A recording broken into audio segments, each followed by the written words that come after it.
Have a little guess where we are. C-A-N-O-N. Yeah. Canon time. It's a pretty big stand. It's unbelievable. It's a whole hall, which is quite common with the big manufacturers with it. We got the new G12 that's being launched here today, so we're going to try and look at that. We're also going to look at some projection, see what that's going like as well. Anything that you want to specifically look at? Not necessarily. I think the G12 is the only thing, and I was wanting to ask if there's any other progression on the 5D Mark II, see if there's going to be a Mark III coming out soon. Yeah. I'm looking to buy my daughter a camera, maybe a D7, so I'll have a look at that. Cool. I'm still on the old, I still use the Phase 1 as you know, but my backup cameras are Canons, but I'm on the old 5D, so I'll be looking to upgrade it sometime as well, because it is getting a bit old hat now, the 5D, so it's a good stand for me, this. I think we just need to get in, to be honest. Yeah, it's big. Let's get on with it.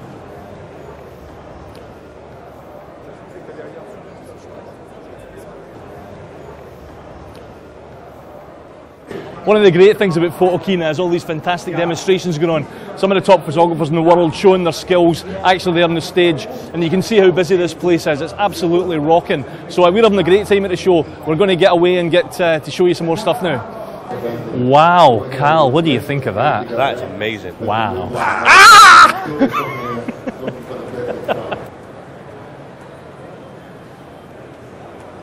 We're in the Nikon stand now. Absolutely amazing. We've got cameras everywhere. Really dynamic stand Nikon have got. You can see behind us all the lenses. Everybody trying out all the lenses. The buzz is incredible in this place. So we're going to head on somewhere else now. God knows where.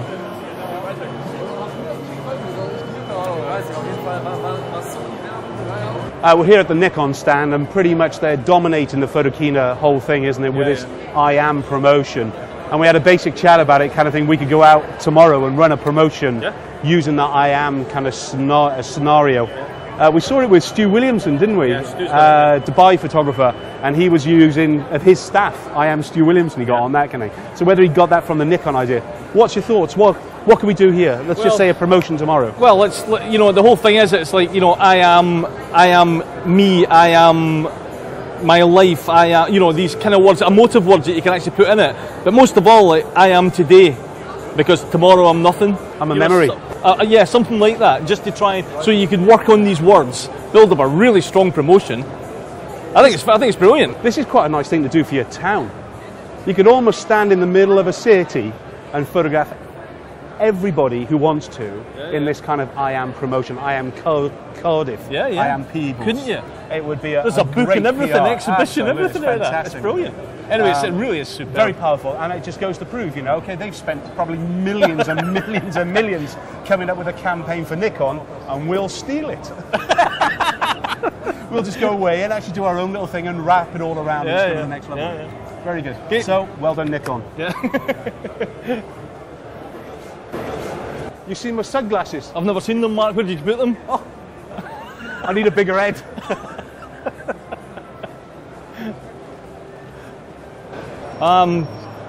It's a new Epson 44-inch printer. It's called the 9890. I'm using a 9800 at the moment, and it's a fantastic printer. I've had it for years and years, so I haven't had a chance to speak to anybody about this, but it seems like it's got a new automatic colour calibration built into the printer itself, which I'll be really interested to find out about. But it's a bit bigger than my printer at the moment, but it looks absolutely fantastic.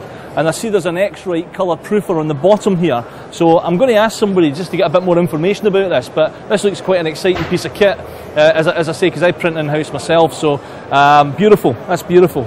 I found a guy from Epson called Jens who I thought was going to give us a little bit of an interview, but as soon as we tried to put the mic on, he's kind of backed off a wee bit. So what's going to happen is he's going to actually set a print in motion for us. Let's see a print coming out. But what's exciting is he's actually showed me some of the what's happening here within the menus, and we've got all the different papers, etc., built into the printer now, and that used to be on the RIP. So I'm really still very interested to find out how this all works, because this would save a tremendous amount of money and a tremendous amount of time if this online proofing thing, colour calibration, actually works. So we'll see what the print looks like when it comes out, but it's beautiful. I've also just noticed that we don't need 44-inch prints, but they've also got a 7890 here as well, which is a 24-inch printer. Same principle as the previous one with the online colour calibration and things on it. So obviously this is going to be a cheaper option for anybody that doesn't need the bigger prints. Great, super. We've caught up with Mike McMonee, who's the Hi, editor Mark. of the SWPP magazine. This product on the Epson stand has caught your eye? Yes, this is the new Epson 4900. What they've done is they've taken the 13 ink set from the bigger machine, so they've now got the really wide gamut ink set in it. And I think one of the reasons it's important to photographers in particular is because it's about the right size. It's a 17-inch throat, so for the proofing market, it will take a double A3 proof spread, yep. And then for the photographer, it's both got the roll changer, both the matte black and the photo black ink on board. But the most important thing, particularly for the fine art printers, it's got an absolutely huge gamut. I mean, you can see on their list here, they're talking about 98% Pantone coverage. I tested the output last week and confirmed that value. What that doesn't say, in fact, the gamut is so big in some areas, it's even outside the Pantone gamut. So in the cyans, the actual the colours you can get in the cyan area are outside what you can do with Pantone. What's this like on the fine art papers and things? Better again? Yeah. And what about grayscale style? Oh, it's well, I mean, my own view on the grayscale with the Epson system is that the advanced black and white driver is so easy to use, and it just does the business. There's no other place to go, really. You just get on with using the advanced black and white driver, which is on all the Epsons from the 2008-80 upwards. What's your thoughts on the new the 989 aren't you over there with the built-in X-Rights? Have you had a chance to look at those yet? Yes, that's the same. This one has got the facility. What they do is they take this off and they put the Spectro inside, so it's the same. All the technology is in fact the same, right. And it works a treat.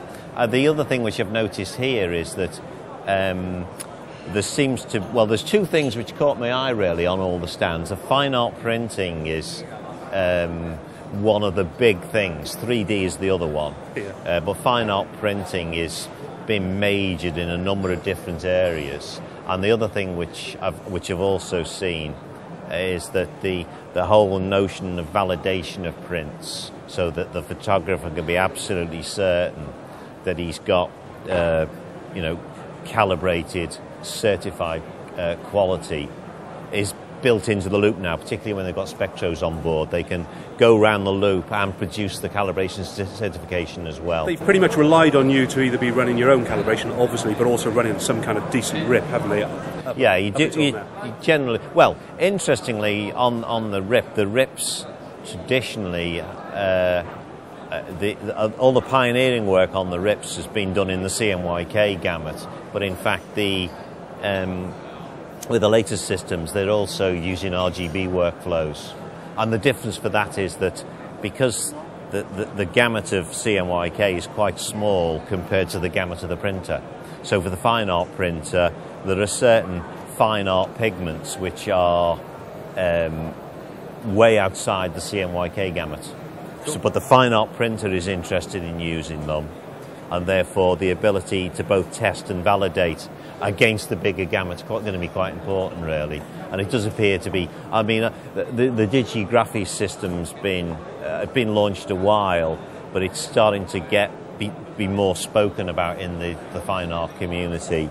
I'm allowed to say HP on this stand. HP have relaunched the triple hologram system, where you have one hologram for the print, one hologram on the back of the certificate of authenticity, and one hologram which is retained by the author to prove it's a limited edition work, and it's got known it's got traceable lineage, really. Do you know what? We so need to do a film on that, because we've never touched on that ever before. Oh, you okay. are a kind of a print guru, we know that. But I mean, you always get buried away in the magazine. It's a real shame we don't see you more out in the front kind of thing, because you are kind of a mind of everything, really. Kind of a real boffin of the printed industry. One of our masters, Kenny, he prints all this stuff in-house kind of thing with it. And he's been just touching on with one of the kind of the Epson boys over there. But this kind of self-printing is really beginning to take hold more than ever before. I think so, yeah. And not just in fine art, but within photographers as well now, isn't it? I think they're beginning to... I think so. I think there's a business opportunity to enhance the value of the sale that you make by saying it's fine art. Now, fine art's the key word. I think one of the problems that the photographers have, very often the the market they're selling into, particularly in the UK, isn't quite as cultured as, say, the American market. If you go around an American home, you tend to find limited edition prints on their walls. You don't see that as much in the UK. So they are much bigger print buyers and sellers than in the UK. But maybe it's one of those things that they'll eventually. It's a great opportunity for us then, isn't it? Really, Absolutely, it's just actually stimulating that market. Yeah. Mike, thanks very much. Okay. I know you're a busy man at these shows because we've got to get around, and it's massive, isn't it? It is. It's huge. I'm with Urs here from Broncolor Lighting, and I've been using Broncolor in the studio for many, many years now, almost 10 years, and it's absolutely superb lights. But I've never seen this before. In the background here we have a continuous lighting system. I'm assuming this is continuous. It's continuous lighting, so it's not flash. So this is obviously designed for outside fashion, whatever type of photography, but it's completely waterproof. It is not completely waterproof, it's completely rainproof. So everything that comes from above, it's IP54. That's the official protection value. That means nothing to me, but in terms of, we've obviously got a continuous drip here. Yes. So even in a downpour of rain, it pretty much is okay. Now you can really pour water over it. Everything that comes from 90 degrees and above is no problem. But really as well, really not just drops like this, but really heavy rain, or even if you pour water over it, it's 100% rainproof. And so basically we've got our heads, our continuous heads here in our packs, and I'm assuming you can put pretty much any light modifier on this, as long as it's from a softbox to snoots, etc. Are they specifically made for this, or can you use any of the other accessories? It's a complete system. Right. It's from the same manufacturer as Broncolor. Right. So we are used to interchangeable reflectors. Right. Okay. We have open phase. We have power reflectors with different filters for the front. We can use with an adapter. You can put on all kind of Chimera softboxes. All right. Okay. And additionally, if you are used to work with Broncolor lighting, you can use an adapter between the continuous lights and the flashlights. Right. First you make your picture with normal flashlight, then the same light shapers, you leave them at the same position, same light shaper, you just change to continuous light and do your film sequence. Yeah, very good. That's fantastic. They really are. It's a fantastic display, this, by the way, because you're saying this has been out for about 4 years or 5 years? Yeah, something like this, 4 or 5 years. But I've never heard of it before, so I think when I came along here and saw this demo, it really is quite impressive, actually. We presented like this the first time at Photokina. We were at IBC at different fairs for video broadcasting. We have always been present, but at the Photokina with the crossover from photographer to video. Exactly. Which is huge now. This is the way that people are going. That's why we presented quite popular this time. That's very exciting. Anyway, listen, thank you very much for talking to me. You're very welcome. And good luck with the rest of the show. Thanks. Thank you very much. Thank you very much.